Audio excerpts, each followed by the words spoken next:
Yeah, I mean, if you guys like what you're hearing so far, you can follow us on all of our social media accounts, which we're kind of getting into the social part of it anyway. So, yeah, that's what I'm segue. saying. Yeah, that was supposed to be the segue. So, I mean, yeah, okay. Follow us on Twitter while it still exists. Okay, we can quickly mention the socials. I mean, it's not that important, just because like I just don't know anymore when we like record or whatever. Like it will be this, live game gathering podcast or Battlefield 1 podcast, whatever podcast we do.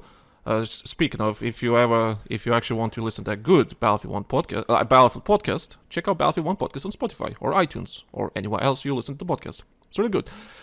That being said, if you do love Battlefield, I don't know what to say at the intro of the podcast. What socials should they follow? Do you follow me on Twitter? Do you follow me on Threads? Do you follow me on BlueSky? BlueSky is not even out yet. It's getting crazy. Like this is what kind of sucks about the whole Twitter ordeal. And I kind of anybody with a little bit of foresight should have seen that this was coming. I am not an Elon Musk fanboy by any means, so I have no qualms in saying the man done fucked up. And I mean, if you're a fan of Elon Musk, that's all well and good. I mean, the man, he does some things that aren't fucking living memes. That aren't complete cringe, but at the same time, like, he should have just kept his fucking mouth shut about this. He should have just kept his mouth shut, kept his fingers out of Twitter, kept his ass off of Twitter, and stopped trying to be a fucking millennial meme boy billionaire that everybody wants to suck up to and adore. I see right through that shit. And I can't understand why people fanboy over him so badly, because to me, he's just another piece of shit wannabe philanthropist billionaire. And I say that with no hesitation whatsoever. I don't see anything appealing about the man whatsoever, other than the fact that he has a fuck ton of money, and there are people out there who think that they can suck up to him on social media and then inevitably, possibly sponge off of him. I mean, his ground tunnel project is bullshit and stupid. His fucking cars are garbage. I've worked on them. His company thesis and and everything is stupid. SpaceX. That man is one corner cut away from being the fucking Ocean Gate of space exploration, and I'm going to say that without any hesitation, because don't think for a second that man is fucking putting those rockets up at, with the best quality products and the best labor he could get. The man's out to make $1, for God's sakes. So, he should have, everybody said that this was stupid, that, him buying Twitter was going to fucking kill it. And lo and behold, here we are. It's funny, I actually read somewhere, I think it was like some senior engineer, whatever you want to call him. I read something, like, because it's not Twitter and senior engineer, just a random engineer, just with experience, a person with experience. And I asked him what you think about, Twitter laying off, like, how many, 3,000 people or something like that, and leaving just, and Twitter is still alive and somewhat doing, I don't know, well, just alive, basically. I mean, it's functioning. Yeah, so people I'd say that's about the best we could say. So yeah, functioning. So they asked him what you think about it. Like, well, I guess you didn't need that much to maintain it, but because you lost so many people and so on, that means there will be no big changes, because you don't have the developers to do anything big changes, any new features or whatever. So now you're just basically trying to maintain it, while they're coming up with ideas how to monetize it, your Twitter Blues and so on, and all that kind of stuff. And I kind of get the logic behind it. Like, well, yeah, okay, if you only have a small team maintaining the website, and you don't have the manpower to do anything new, I guess understand now why all this push for Twitter Blue is, because let's get the facts right, though. Twitter was a shithole before he bought Twitter. Oh, yeah. Twitter was a fucking money-losing shithole before Elon got his hands in it, and now it's even more of a money-losing shithole. So let's just, you're right. Let's not mince words here. Let's not act like Twitter was this fucking great bastion. I mean, it had it was shit. It was shit before, but now it's just more shit. Yeah, now it's just more shit, yeah. Yeah, and when we talk about, let's say, Meta Threads. Meta, yeah. Basically, it's in extension of Instagram, because the way my experience with Threads so far. Careful, Tom Zuckerberg's listening. Yeah, for example, Threads is not operating in European Union because the data they're collecting at Threads is against EU law, because all the information they're gathering, all the intel they're gathering from users is illegal in EU. So very personal, all that kind of stuff, and like Good. well, surprise, right? So that's why That's why only Threads is available right now in USA and UK only. Yeah, because we don't give a fuck if our people's data gets fucking harvested and sold for some whatever reason. Probably because Congress is making money off of it. Probably, and it's an American Oops, company. did I let that slip? And it's an American company, so probably just like, you know what? It's local, right? So it does no big problem, right? Yeah. Yeah, no risk of any of that information getting to like foreign enemies or Yeah. being used maliciously. There's absolutely no risk in that whatsoever, Oh yeah. It's not like there's not a big strike going on right now over theft of identity and theft of likeness and everything. So, let's just, let's let everybody's personal information just out there and float around for whatever, for anybody to buy and sell for however many pennies they want to throw at it. Yeah, so my personal experience with Threads in general as a user, it's fine, but Threads is useless if you don't have a following. Because Threads is prioritizing people with a following. Yeah, and that's when it comes to like shitty. When it comes to like, I mean, granted, Threads is it's early days.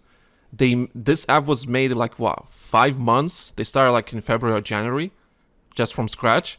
So I kind of get it. It's early days. Yeah, what they're trying to do is they're trying to say, hey, well, all of your favorite content creators and all of your high-end, the people that you followed over on the Bluebird, because we can't legally say Twitter, we'd get in trouble. All of your big movie stars and your writers and everything, and all of these popular people that were over here on this social media platform, they're now coming over to us now, see, and you can see all of their stuff without any bullshit or bots or any of that crap, and come on over. And what a lot of people are going to find out, like especially like with us, it's not going to be easy to get established over there. Period. It's not even going to be easy to get seen over there. Period.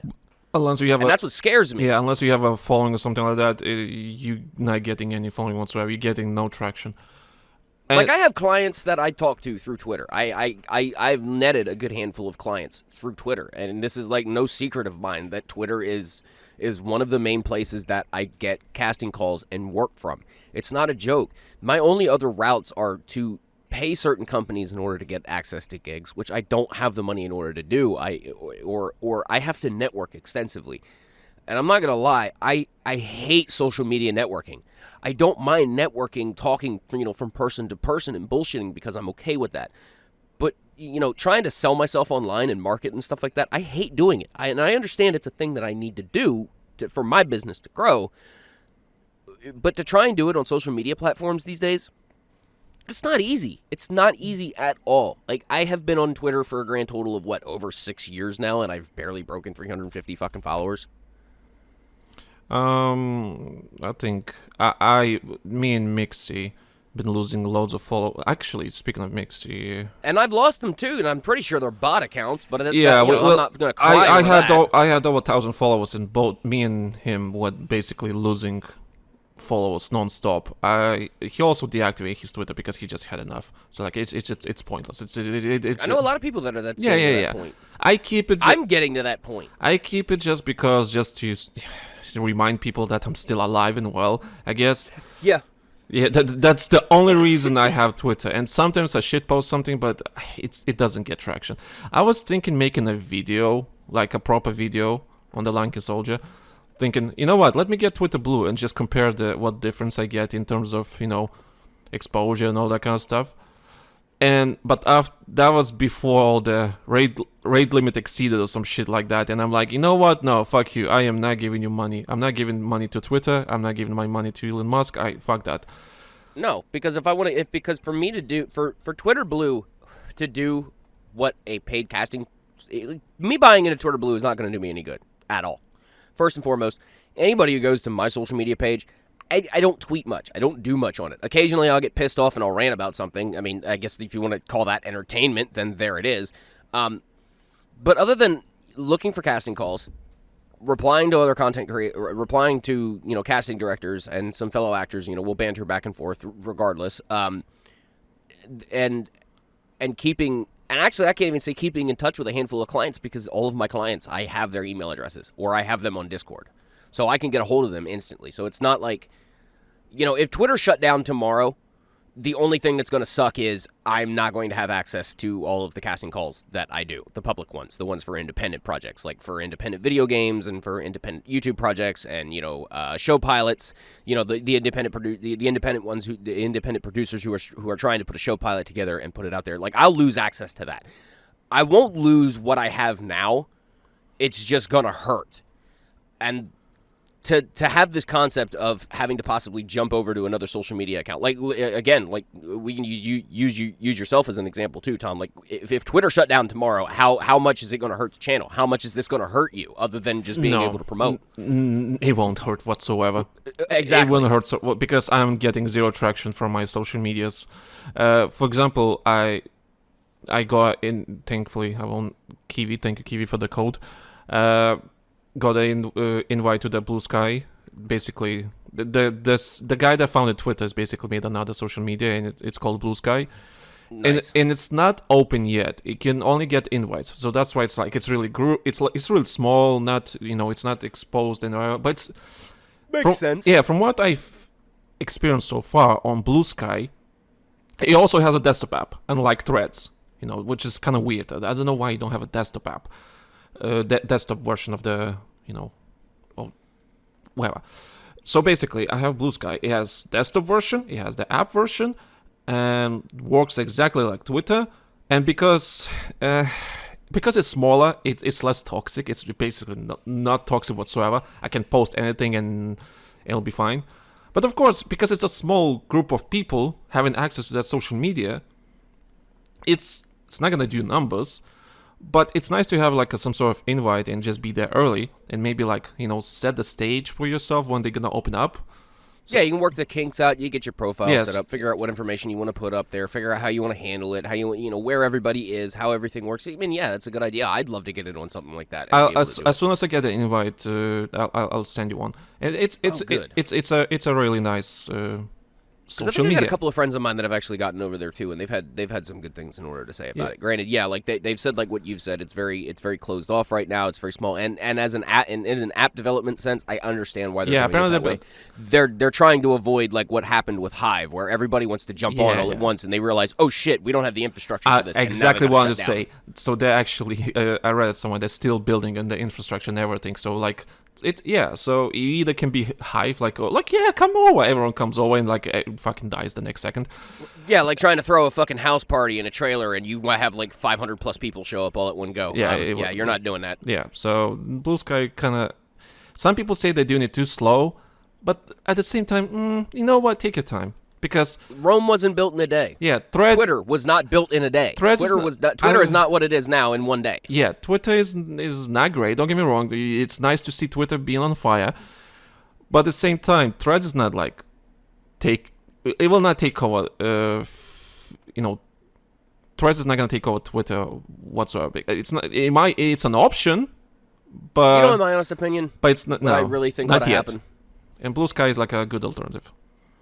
I think what really kind of should happen is, and I know this kind of sounds shitty in some way, but think about it for a minute. Twitter managed to consolidate just about every aspect of every social presence in the world in one website, and that's a great thing when you think about it in terms of like a content creator or somebody like myself who's a creative, because that gives us a potential audience of damn near infinite. Think about it. I mean, YouTube works the exact same way, but YouTube's promotions doesn't work like what Twitter is. It's very hard in order to go viral on YouTube, but if you play your cards right and you have the right content and everything, you can go viral on Twitter very easily. I've seen a lot of people that have inadvertently gone viral just, from doing a regular thing. But that having been said, in a way, that's kind of a bad thing, because now if the whole thing crumbles, everybody's going to splinter and split up, and in a way, I find that to be kind of a good thing. Gamers should, Twitch is, you could consider Twitch to kind of be like the social media network for gamers, even though it's just a streaming platform. Now, if they had something like Twitter tied to it, like a Twitter knockoff, where they could communicate and they could have posts and stuff like that, I think that would do Twitch very well, because that's appealing to the community base that you already have. You're taking something that worked and you're now expanding upon it. and now you have your core audience of gamers, and you can appeal to them. Same thing with entertainers and producers. Like, I really wish there would be a social media network, and I'm not saying exclusively for like entertainers and actors and everything, because again, this is sounding really secular, and I can understand how it would sound like that to some people. But, you allow the general public to go in. But you say, if you want to follow a producer or somebody in the movies, like, you go to this social media network because you know what you're going to be getting into. If you want to follow your gamers and your gaming news and everything like that, okay, Twitch could be a very good place in order for that to happen if Twitch could pull its own head out of its ass.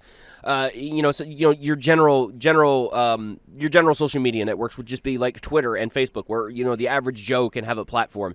Kind of split things up a little bit so that the audiences know what they're looking for or where to go in order to find these things. Twitter being so general and allowing what it is now, you can try to look up an actor or something, and you're not even 100% sure that that's who you're getting now, especially with Twitter Blue, because I could make an account and call myself a fucking Oprah Winfrey and pay the $2 in. Granted, it's a bad example because she's already done this, but I could pay the money in and I could be verified and I can run my social media account as Oprah Winfrey. You see what the problem is with that? Like, if you go to Twitch, you're a verified gamer. You're there for gaming things. You go to a social media network for producers and creators, you get verified as a producer and creator, okay? You get checked through, even, let's say, SAG-AFTRA crediting or production credits or something like that. Have a verification so that when the audience comes over to interact with these people, they know that that's who they're interacting with. I do want to say that if you check out our Patreon, we did talk about what's the point of social media and so on. So the Patreon, yeah, we touched on this exact subject. Yeah, patreon.com/TheLankySoldier. Check out free not free. Wait, there's a free trial, so you can always check it out. Just a plug there. But yeah, I don't see, like, if Twitter blowing up, it's going to hurt us very much. We both have our own websites, which, speaking of, I'll finally plug that at the end of the episode. I need to fix yours. I still haven't worked. I had no time. I already launched the motherfucker. It can be worked in progress. Speaking of website, can I just quickly mention this? I want to talk about my website just for a moment. God, do you know how much I hate updating the mobile version of my website? Do you know how much I hate it? I'm done. I'm just going to make 1-2 pages just like, no, use the desktop version, because screw you. I hate phones. I hate phones with passion. Phones are great, like, for something small and specific. Great. Overall, I hate them. It's just like, I hate the browsing experience. Unless it's designed for the phone, like your apps, specifically apps designed for phones. That's okay. That's fine. It sucks, yeah. Yeah, but I had the same problem with mine. When it comes to websites or anything browsing, if it's like something personal and not designed on a fucking app, it's garbage. It's fucking garbage. And I hate it. When you remember when I first put my website together, like, for 2 weeks, I think, before I finally got it figured out. Like, if you went to the mobile version of my website, you had to read everything vertically. Yeah, everything's like garbage mess. My sentences did not go left to right. They went up to down, and I was like, what the fuck? God, it's just, I hate phone browsing. It's so garbage. I do too. I hate it, but at the same time, I really don't have a choice, because I know a lot of people that do that I work with. They work through their phones quite a lot, so I kind of have to keep that considered. But I might just put a disclaimer on the final product that just says this website better viewed on desktop version or using desktop-based browser. So if you're like using Firefox Mobile or something like that, you can switch over to the desktop view, turn your damn phone, and everything would be, proper. But there's a lot of people who aren't that very tech savvy, and they might not be able to follow with that. So I got to keep those in consider. You got to be as inclusive as you can with a website, but website builders don't always make that easy. Like I said, I'm just gonna make 1 or 2 pages, and that's it. Call it a day. If you want something more advanced, I'm pretty sure you have a bloody laptop or a Mac or something. I'm sorry. I give up. I just give up. Fuck you. If you're a web developer out there and you're looking for an extra 5 cents, please contact the Lanky Soldier at... No, it's contact@tombelous.com, the official bloody email. There you go. Oh, here you go. Now I'm gonna please get fucking... fix this man's website. All right, we gotta move on. Now I'm gonna get fucking spammed. Actually, they just never mind. It's in public anyway. Anyway, this is a video game podcast. I swear to fucking. So now let's actually talk about video games. Half an hour later, let's talk about fucking video games. Well, I mean, social media ties into gaming and stuff, so let's not act like it's not a gaming topic. True. We promote on fucking social media, so it is important to us about this stuff. So, I mean, for a lot of people that are sitting there right now and going, where's the fucking gaming topics? This is bullshit. It does tie in. Where do you get your news from as far as gaming goes? Not everybody goes to Google Discovery and gets all of their crap. You get it on social media, so it ties in. Shut up. I don't know anyone who actually Googles for news, specific Google, like gaming news on Google. I mean, depends. Boomers. Depends what kind of news it is. I don't know. Occasionally, I think the last time I sat down and Google searched gaming news, I think Specific, it was like it was over 10 years ago. specifically gaming news. Yeah, like Okay. specifically gaming news. Okay, actually, I wait. think I did it as a joke for a Wait, fucking wait. podcast one time. I want gaming news. Let's see. Top stores. Xbox is getting a bunch of PS1 games. What the fuck? Okay. The best game about space mining is finally finished. Okay. Popular Xbox exclusive stealth released on PS5 and PS4. The Witcher 3 is completely free to download and play right now. Okay. The gaming Bible. Okay. What? I don't know. This is the top stories on Google right now when I put gaming news. I heard free. Yeah, I heard free too, but then again, you can always go on Pirate Bay and get free. Shh, we don't condone that, but we don't discourage it either. It's funny. The developers of Witcher 3, Witcher 3, they actually put the full game on Pirate Bay when it released, saying, "Here you go, enjoy." That's pretty fresh. Yeah, just like Yeah. you know what? Fuck it. You're gonna pirate it anyway. Hey, Just have the goddamn thing. Yeah. That's pretty fucking fresh. yeah. I mean, I can see from a company standpoint, the CEO's like, "What are you doing? We're gonna go broke." And shut up, you're still working, aren't you? They're Moving still one of on. the most successful franchises ever.